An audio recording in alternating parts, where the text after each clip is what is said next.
the DQSA regulation, which is the Drug Quality Security Act, and that's a federal regulation. And what that does is basically it validates and verifies that the product that we're shipping out is actual product. It's not counterfeit product, and that you can trace back all steps from when the product was manufactured all the way to where it goes to the end user. So we may ship it to a wholesaler, then the wholesaler is going to have their information that's going to show, okay, the product came from Sanofi, came to us, now we're shipping it to CVS Pharmacy. CVS Pharmacy could then in turn say, okay, and now we're shipping it out to Dr. Smith. So this is just traceability of the product to show all steps so that basically ultimately the patient knows that they're getting valid product, that it's real product, and it's not counterfeit. Okay, so that's the ultimate initial purpose of what this DQSA regulation stood for. There's a few other pieces, but right now this is all we need to worry about. So back in November of, I think it was last year, and this has been in effect for probably about 4 years now, and each year new pieces of the law might get implemented. So the one implementation, the most recent for us, for as far as the product traceability goes, is that the ASN, which is Advanced Shipping Notification, needs to be electronic.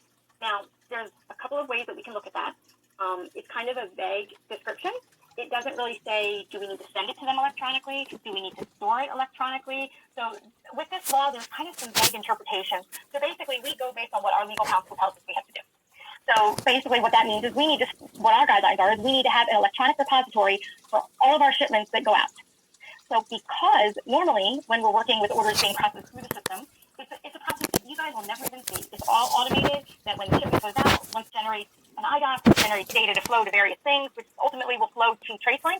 And if a customer is set up in the appropriate way, it will flow to the customer electronically. Not all customers get it that way, but those that do, if they're set up, they will get it that way. So it's sort of seamless. However, because we have cutover, it won't be transparent, it won't be seamless, it won't be automated.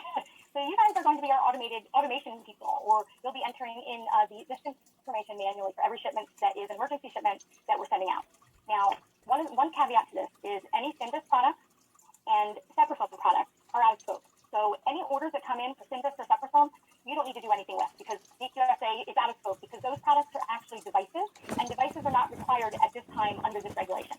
So basically, this is only going to be for any non-Seprafilm or Syndus order that we're going to be sending out. Now, right now it's for cutover because it's basically any order that's processed outside of the system. It's possible that when we get to ramp up, as of the 2nd of January, when we start doing some testing and live testing, penny testing, that there may be some emergency product orders that we do have to ship outside the system. So it's possible some of this may continue through the beginning of the year, but right now we're just focusing on Friday, Monday, and Tuesday. Okay, so the way that we're still trying to iron out the fine details. But basically, what's going to happen is the order management and order acceptance team are going to be getting the data for the orders, whether it's something that comes in through email or EDI or whether it's a phone call. They're going to be filling out a spreadsheet. The spreadsheet will be stored on the SharePoint drive. What will happen is they're going to take the data from that spreadsheet and they're going to send it in an email to the distribution center. Now, for the time being, what we're looking at is having them carbon copy the preview on this. Okay? Then what will happen is they're going to send the data to the distribution center. The distribution center is going to process the order and do everything they need to do for the order. There is a manual packing slip form that the distribution center will have. They're going to take the information that our order management team sends to them. They're going to use that to populate that manual order form or manual packing slip. They're going to populate that. Plus, they're going to add a few bits of different information to it. Mostly lot number for the product and the expiration date, which is really all you're going to need to worry about once you receive it back.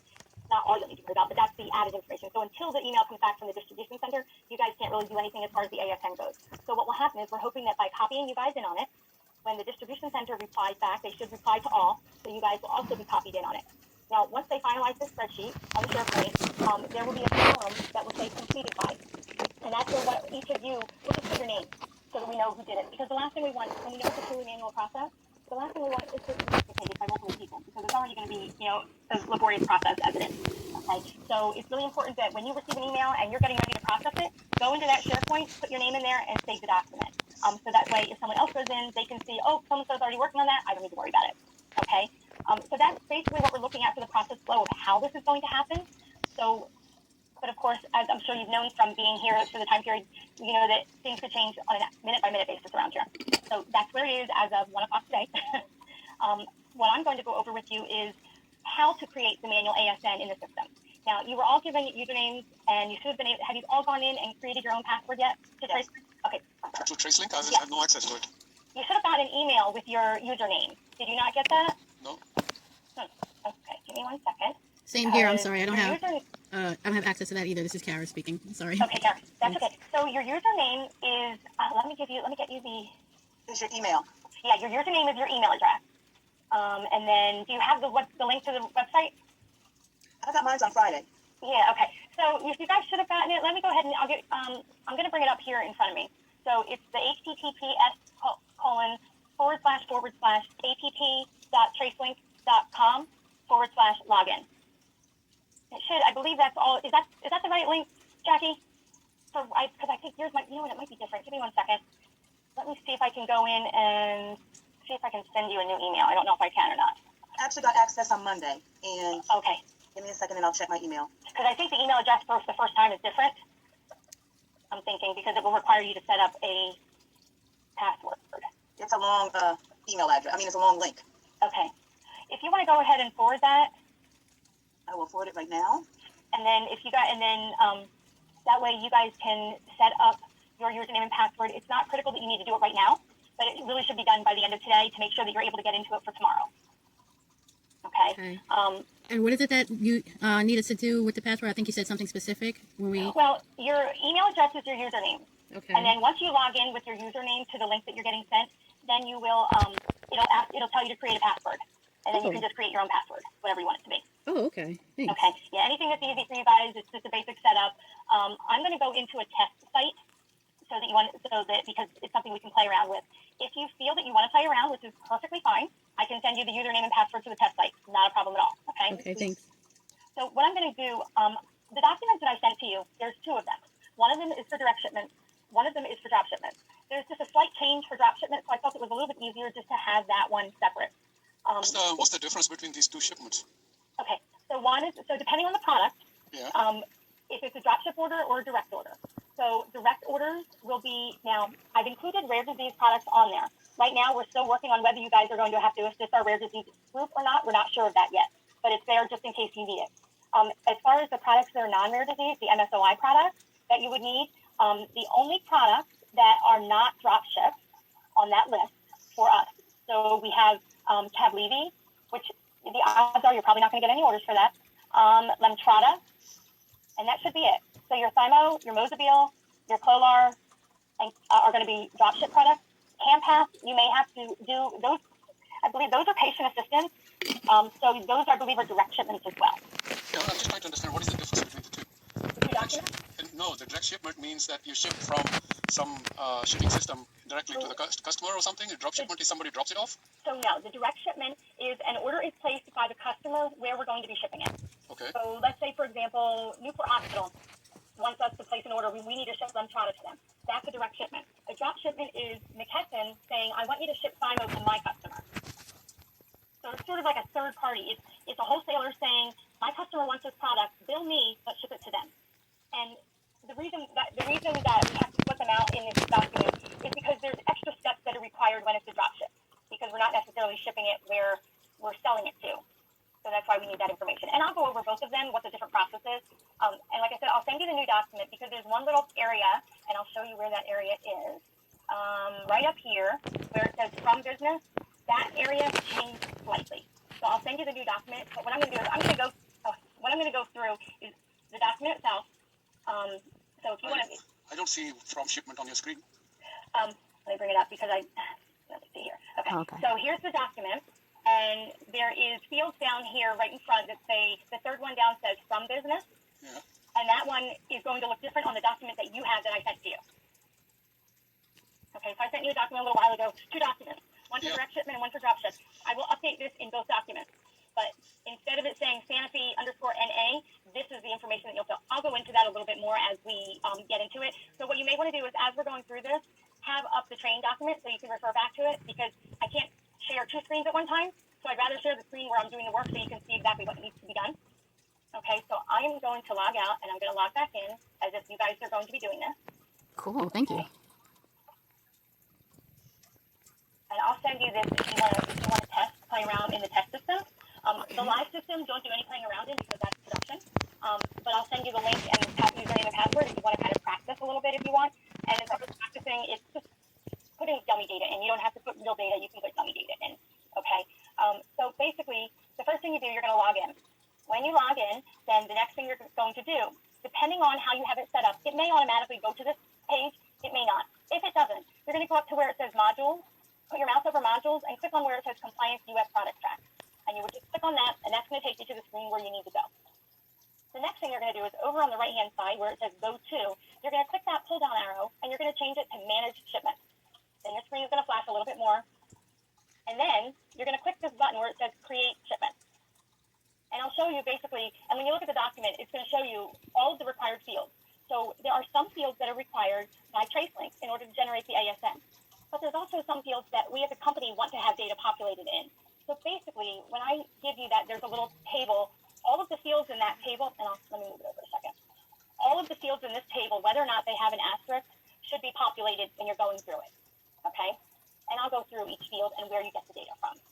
So the first thing you're going to get is you're going to see the delivery number. Now, this has been a little challenging, how we're going to assign delivery number, because normally delivery number is assigned systematically by SAP or by SHIP. It'll be assigned. But because we're doing it out of the system, we had to figure out, well, what can we use?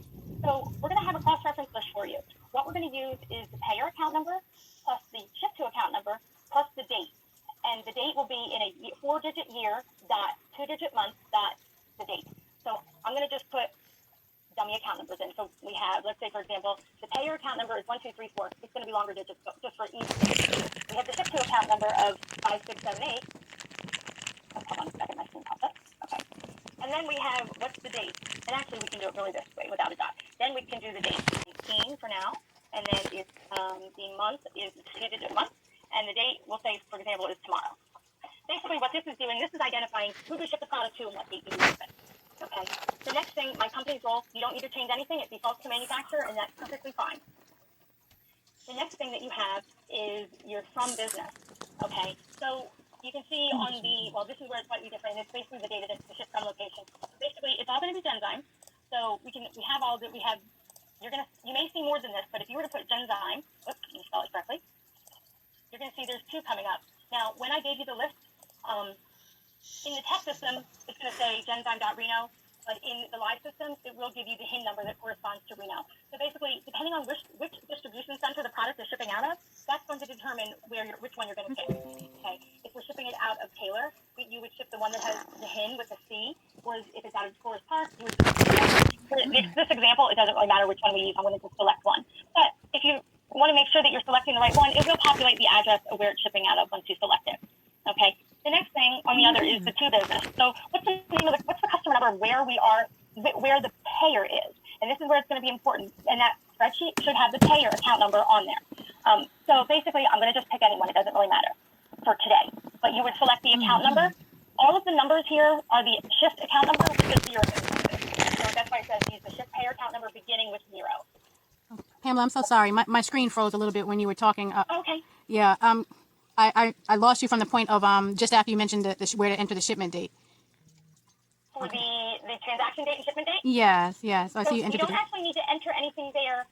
Okay. Possibly. Okay. It's basically when did the order ship. The only time you may need to do that is, let's say, for example, it's Friday and the order shipped at 5:30, and you've left for the day, and you're not going to be processing this one until Monday.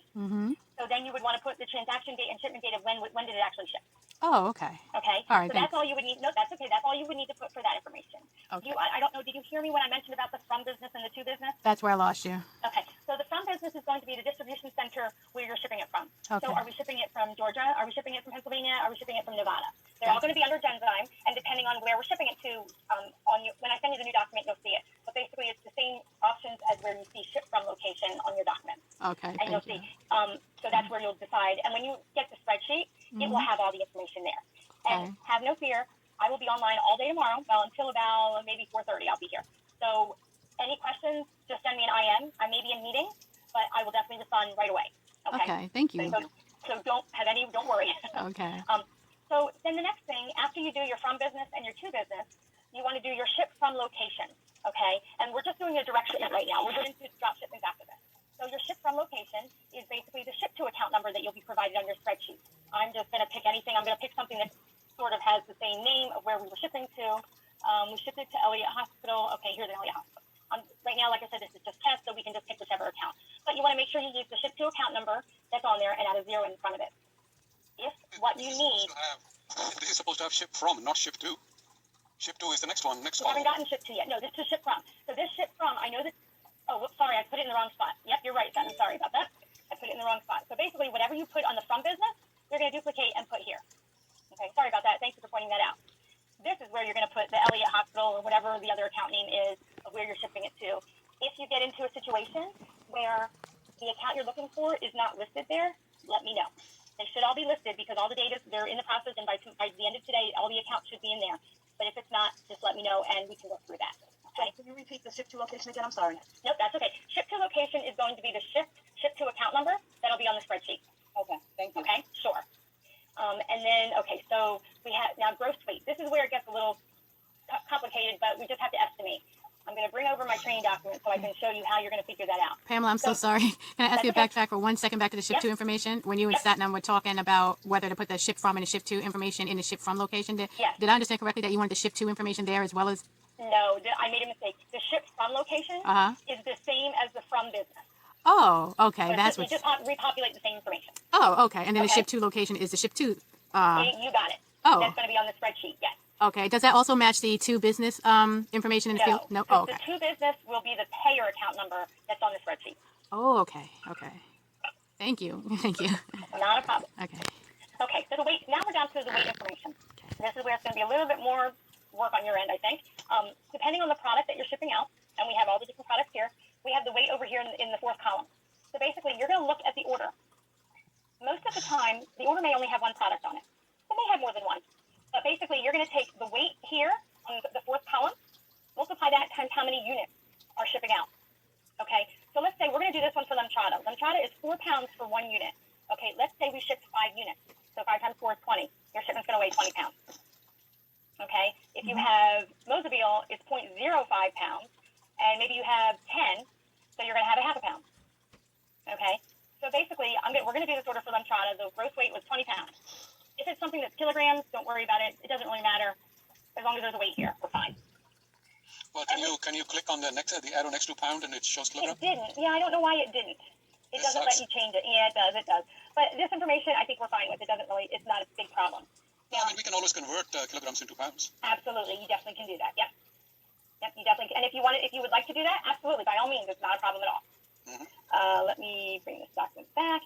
So then the next thing we're going to do after we've updated the weight is we need to look at this one with the red asterisk, carrier FCAC number. The good thing is no matter what you send out, it's going to have the same value, FEDX.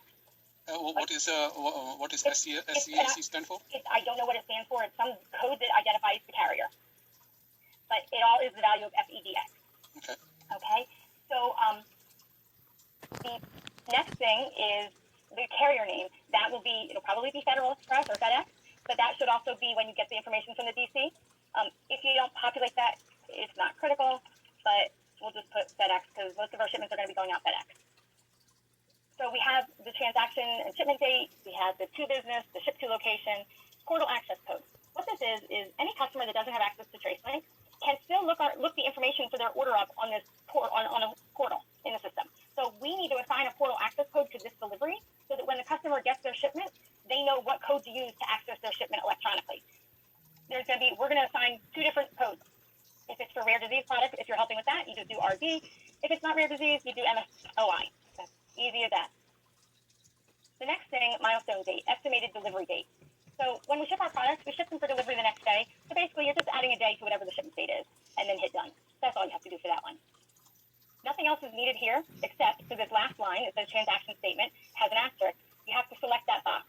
Basically, what that's going to be doing is it's telling the customer when they get their ASN information that our company does conform with the requirements of the regulation.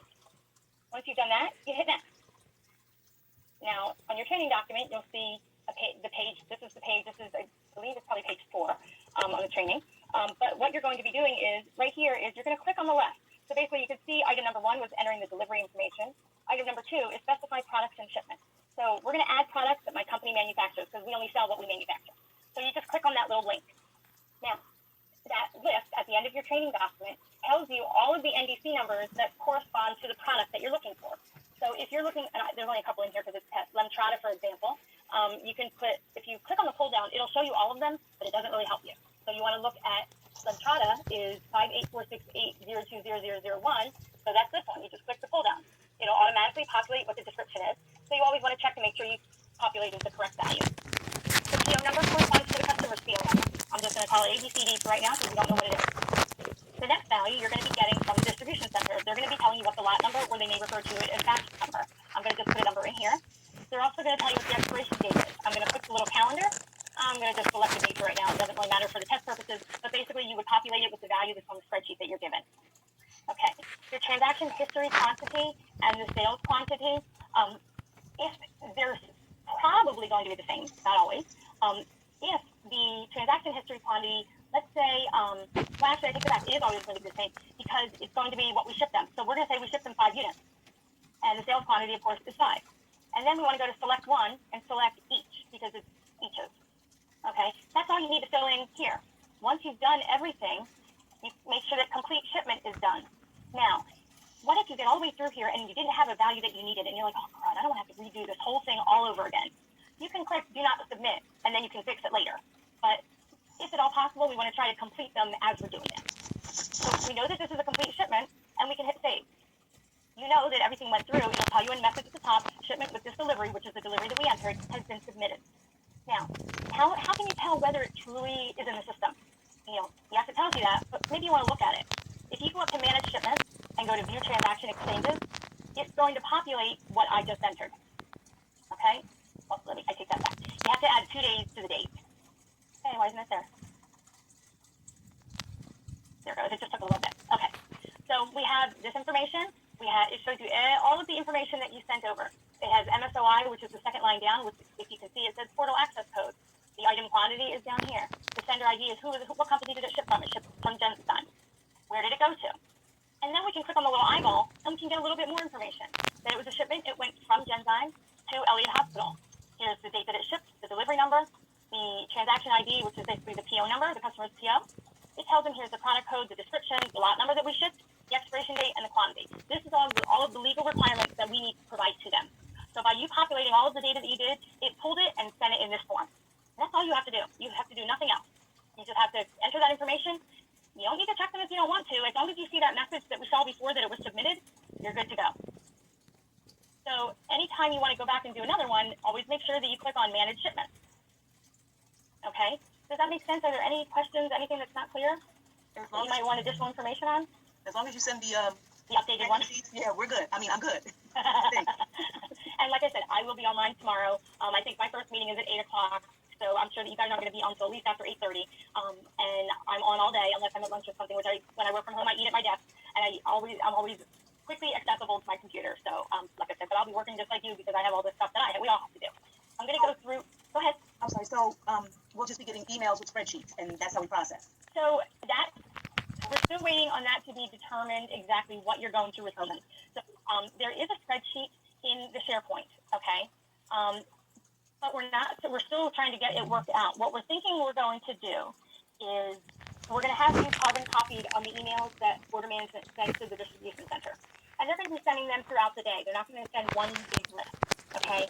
So what will happen is when the distribution center does their part of it and provides the lot number and the expiration date, that information, they're going to reply to all, and you'll be copied in on that reply. Now, the 3 of you will be copied in on it, but what you want to do is when you get one, if you want to work something out between the 3 of you to say, okay, from 8:30 to 9:30, I'll do all the ones that I get back. From 9:30 to 10, whatever you guys want to arrange between the 3 of you so that we don't duplicate work, because that's the last thing we want is for you guys to have to be having 2 or 3 of you doing the same one. One, we don't want to waste your time. And 2, we don't want to wind up sending multiple documents to the customer. Okay, so go ahead. I'm sorry. So I was on the call earlier when they were saying they were going to try to set up a spreadsheet on SharePoint. Yeah. That every time you process an order, you just saved it automatically so that the next person didn't try to process the same thing. So exactly. So what will happen is when you guys get the email, you're going to all 3 get, and that's where I was on that call too, and I'm like, there's got to be a way to figure out how to do it, and there isn't an easy way, I don't think, with the timing that we have. So that's why you're all going to get copied in on it. When you get them, go to the SharePoint. If someone's in the SharePoint, I believe it will not let you in. It will tell you someone else is in it. So it's really important that if you get 2 emails, if you go into the SharePoint, put your name next to completed by, and then close out of it, so that way someone else can go into it. So don't start creating the ASN until you put your name on the spreadsheet. Okay. Okay. So that way we know we don't want, like I said, that way it'll help prevent duplication. And Do we have the exact location of this particular spreadsheet yet? I don't know if I have it. I will find it and get it to you. Let me just jot that down. I'm sorry for so many questions. No. I'd rather no question is too much. I'd rather you ask, and because a lot of these things are very routine for me, so I may forget to tell you certain things, and I don't want to do that. I want to make sure you have everything you need. Thanks. When you get a moment, can you show us the path that you take to get to the SharePoint? Where we're going to be. Oh, we're not sure yet. I'm gonna pull up. I don't know exactly where it is. I don't want to kind of show you while I'm starting to play. Let me. Oh, okay. Give me a second. Let me go through the dropship piece first, and then I'll play around a little bit, and I'll try to get it, and then I will email you guys with the link. Okay. You can let me know whether you have access. If you don't, I'll make sure someone gets you the access. That doesn't take long at all for them to give you access. That's something that someone in our team can do. Okay, thanks.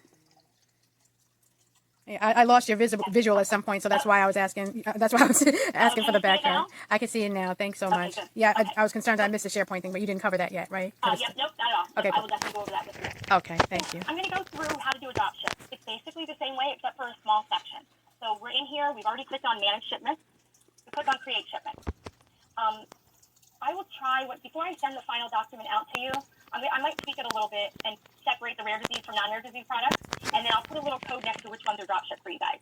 Okay, so that way you know. Thank you. Okay, I'm going to just select this. I'm going to just put so we're going to ship this one. We're going to ship it out of Reno. And we can make our shipment from Denver out of Reno. Well, how do you know where it is shipping from? It's the distribution center, and that will be on the spreadsheet. Oh, okay. Yep, that'll be listed on the spreadsheet. The to business, we're going to, let's send it to, I don't do more options just for the estimate. Oh, let me bring up all my documents. Let me rephrase that. Come on. They're lucky they're going to get free shipment. Right. This is actually anything shipping out. Yeah, this is just documentation in the system, but that's okay. Drop shipment. So we're doing a drop ship right now, so you want to make sure you check that box. When you check that box, you see a bunch of information here that changed. So you're going to do your ship to business ID. So when you ship, all of the shipments will have an account number. So your you're going to put the ship to account number. You can enter the identifier if you have it. I'm going to rephrase this a little bit. Hold on a second. Let me see here. Give me one second. Check this. Just want to document something here. I want to make sure that the spreadsheet has the information on it that you want to see. So it'll either be the identifier or it might be the account number. I think it's probably going to be the account number. And if it is the account number,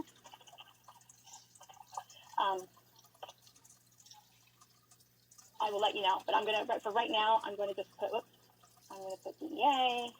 I'm going to just make up a number.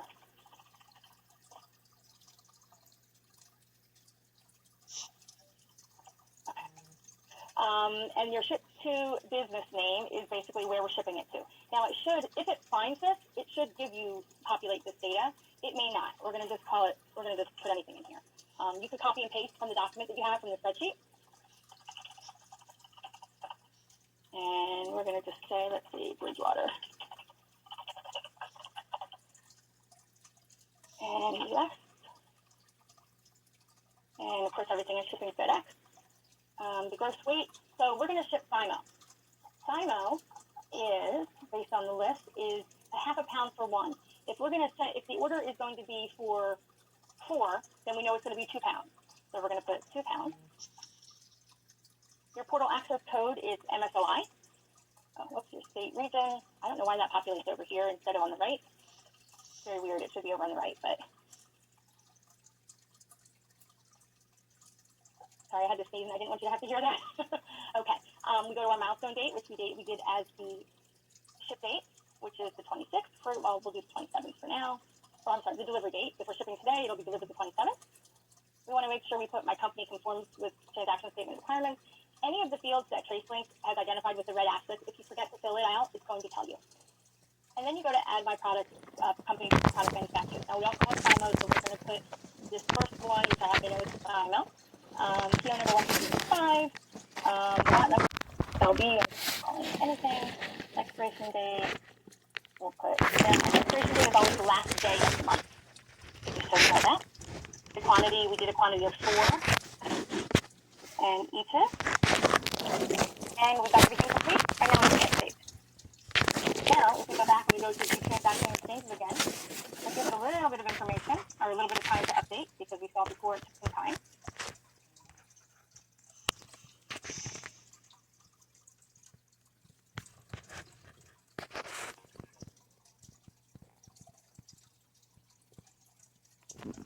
Okay, and here it is.